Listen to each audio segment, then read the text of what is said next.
From renting out rooms on Airbnb to snagging odd jobs on TaskRabbit, it's not hard to find opportunities to make a little extra money online. The gig economy has become a part of our work culture, while e-commerce marketplaces have created a global playing field for ordinary people looking to sell products and services.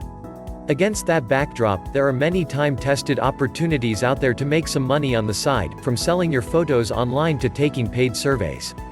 Yet as sure as the sun rises each day, the online world continues to produce a variety of new ways to make some cash. Let's take a look at some of those emerging opportunities, whether it's an entirely new way to generate a little extra income or a fresh approach to an existing method. Some of these are easy, but others take time, creativity and even a bit of overhead. And, as always, do your own due diligence to make sure these options are right for you. Become a sneakerhead. Selling sneakers online is becoming big business, and not just for Nike and Adidas. Platforms like StockX, GOAT, Stadium Goods, Flight Club and Bump are fueling a boom in the shoe resale market. Sneakerheads are flocking to these platforms to flip rare kicks, which they usually snap up directly from big brands before marking up the price online. A big player here is StockX. Befitting its name, its website looks more like a stock trading platform than an online shoe store. For example, if you click on a pair of Yeezys, you'll discover how its sale price has fluctuated over recent months, a ticker and a gauge for price volatility. Buyers place bids and sellers place asks, and a transaction happens automatically when the two sides align. StockX collects a 3% payment processing fee on all sales, plus a 9.5% fee for all shoe sales. The site also sells other collectible items, like handbags and watches. Not convinced? A pair of Nike Dunks that once retailed for $200 sold on StockX for $13,500 in July 2019, according to the Wall Street Journal. The takeaway: the secondary market for collectible shoes is having a moment. It takes some overhead and legwork, but if you're game, you can still make money on the fly. Related: 21 low-cost ways to make money from home. Weigh the implications of selling access to your personal data is in demand, and although it's controversial, you can capitalize on that if you're unconcerned about privacy. Look no further than Facebook, which now offers payment in exchange for permission to track your phone usage. In 2019, the social media company launched Study from Facebook, a market research app which collects user data about phone activity in return for a monthly payout. The company says it won't use the data to target advertisements or to sell to third parties, it simply aims to learn about the habits of smartphone users. You have to register and receive an invite from Facebook to participate, with the app only available in the US and India for those ages 18 and older. Facebook doesn't disclose how much it pays participants, but the company says everyone who takes part is compensated. Selling personal data online isn't entirely new. The company DataCoop has been around since 2012 and offers to help people sell their data anonymously.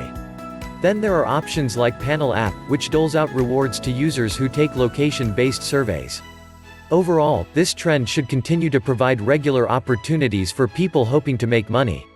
Case in point, on Prime Day in 2019, Amazon offered US customers a $10 credit if they let the e-commerce giant track the websites they visited.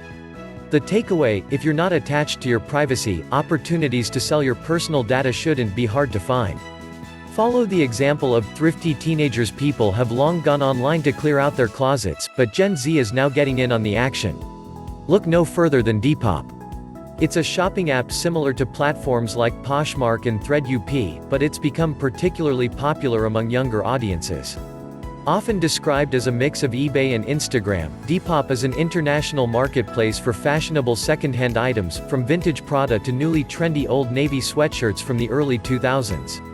Sellers have profile pages where they post pictures, descriptions and hashtags, while buyers can follow their favorite sellers and scroll through their posts in a feed. Like other online marketplaces, there are potentially some overhead costs for sellers, and Depop takes a 10% cut of each sale. The platform was originally launched in Milan in 2011, but in recent years it has grown to command a cult following, with 15 million users in 147 countries around the world.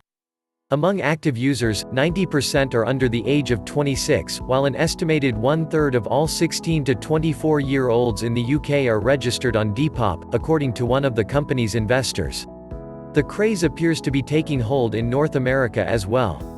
Depop says the number of items sold in the US doubled last year, and there are now 5 million users stateside. It's also attracted a wave of glowing coverage from publications like The Atlantic, The New York Times and The Cut. The takeaway: Depop is far from alone in the online thrifting space, but the platform has tapped into a market of teenage tastemakers, creating a vibrant new way to buy and sell online. Sell away on social media. People are accustomed to buying and selling on eBay, Craigslist or Etsy, but social media platforms are now encroaching on their market. Take Facebook, for example. The social media company announced in 2019 that it's adding new shopping features across its family of apps.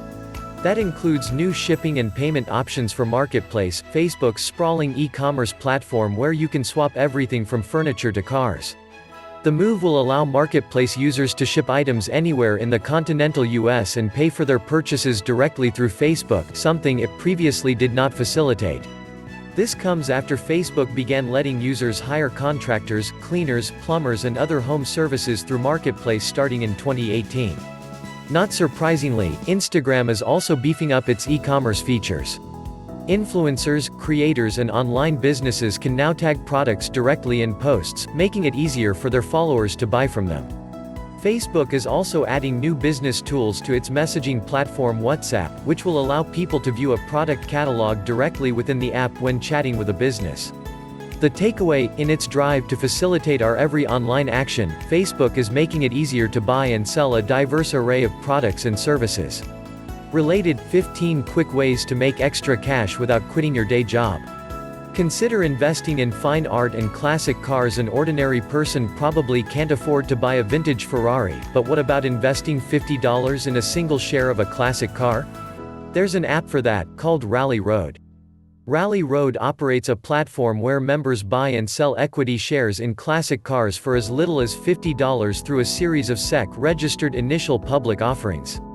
The company reported in 2018 that it had 50,000 members who have combined to invest millions, with an average age of 26 among its user base. It has now expanded to offer other collectibles, from a first edition copy of Harry Potter and the Philosopher's Stone to a Honus Wagner baseball card. The goal is to eventually sell these items to private collectors at a profit.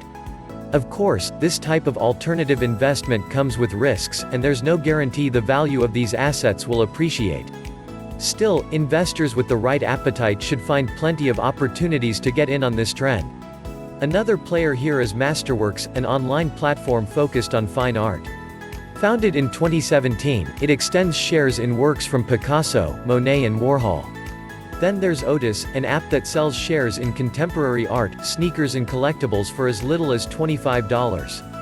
Otis recently offered up its first piece for investment, a painting by Kehinde Wiley, who painted President Barack Obama's presidential portrait. The company reported that more than 600 investors took part in the sale. The takeaway: buying shares in fine art or cars might not be for everyone, but if you're an investor interested in alternative asset classes, online platforms like Rally Road could be right up your alley. Keep up with gig economy opportunities. The gig economy is nothing new at this point, thanks to companies like Grubhub, Fiverr and Rover. But the gig landscape continues to change, and you can still find new ways to make money from this flexible style of work.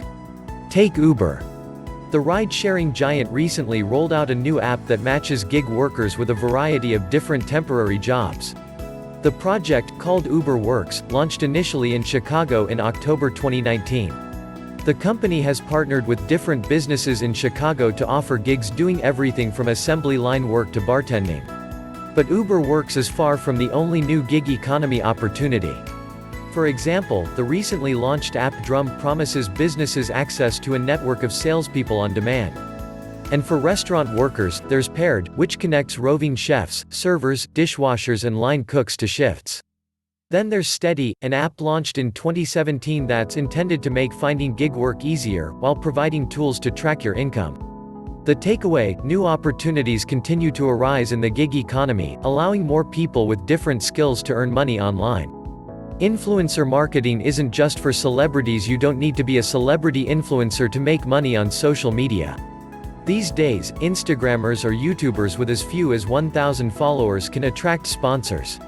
These online tastemakers are often dubbed as micro-influencers or nano-influencers, in marketing jargon. Micro-influencers generally have between 2,000 to 50,000 followers, while nano-influencers have 2,000 or less, although the exact designations are very much up for debate. These types of influencers are in demand because sponsors prize engagement, and the biggest social media stars aren't guaranteed to deliver the best results. In fact, influencers with only 1,000 followers can generate 85% higher engagement than those with 100,000 followers.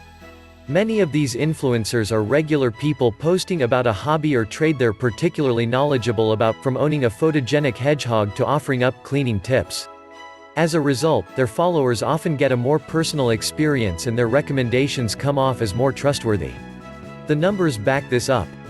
A 2017 study suggested that 78% of millennials were either indifferent or had a negative view of celebrity endorsements.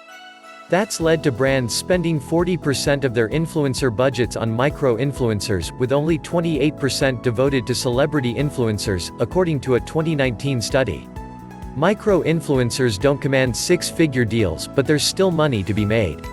Rates vary, but an influencer with 5,000 to 10,000 followers can command up to $500 per post, while followings of 25,000 can net $800, according to a blog post from Instagram marketing firm Later. But how can you get sponsors aboard? You can contact a brand directly, and there's also an entire industry devoted to connecting sponsors with relevant influencers. Options include Tap Influence, Tribe, For and Grapevine, among others. There are also platforms like Patreon, which allow independent content creators to make money by selling memberships to their fans. The takeaway: it's not easy to build a large following on social media, but artful videos of you rolling dough could bring in a little extra dough, even if you only have a modest following. Related, 18 ways for digital nomads to make money. The rental economy continues to open up. Basically everything you own can now become a source of extra income, thanks to the rental economy. The model popularized by Airbnb has now gone far beyond renting rooms and homes. Some newer Airbnb-style marketplaces include Jetly, where you can rent out a private jet, or Swimply, where you can rent out your swimming pool. Then there's Rent the Backyard, a new company helping homeowners turn their unused outdoor space into rental housing by fronting the costs of building studio apartments in empty backyards. Others have been around for a while, like car-sharing platform Turo or peer-to-peer boat rental company Boatsetter. There's also HipCamp, the Airbnb for campsites. Renting out activities is a trend too, with companies like Bon Appetit allowing you to invite strangers over for dinner. The list goes on and on. Meanwhile, Airbnb isn't standing idle as new startups join the fray. In October 2019, the company announced it would start allowing people to rent out animals as part of its experiences section. That means people can now paddleboard with corgis or go skateboarding with a bulldog. The takeaway: like the gig economy, the rental economy continues to evolve, with opportunities to loan out your belongings extending to nearly every corner of existence. Live mobile games are in play, from professional esports tournaments to gamers earning a living off their Twitch streams. There's some serious cash up for grabs in online gaming. But what about for normal folks with mediocre hand-eye coordination? In recent years, live mobile games like HQ Trivia have become an easy way to have some fun and potentially make a little money.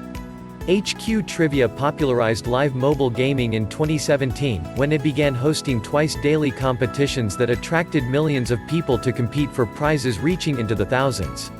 As of 2019, HQ Trivia has reportedly paid out $6.25 million in prizes, although some winners have complained about delays in receiving their payouts. HQ Trivia's breakout success paved the way for similar games, including Five Alive, Swagbucks Live and Joyride. A new player to watch is Tally, a startup founded by Seattle Seahawks quarterback Russell Wilson and backed by Amazon's Jeff Bezos. In 2018, Tally revealed a pop-up mobile game where participants can win cash prizes for making predictions around major live events, from NFL games to the Oscars. For the 2019 Super Bowl, Tally offered a $250,000 grand prize to anyone who correctly predicted 16 questions about the game. The takeaway: you're probably not going to get rich playing games like HQ Trivia, but they do provide an entertaining way to potentially make some coin.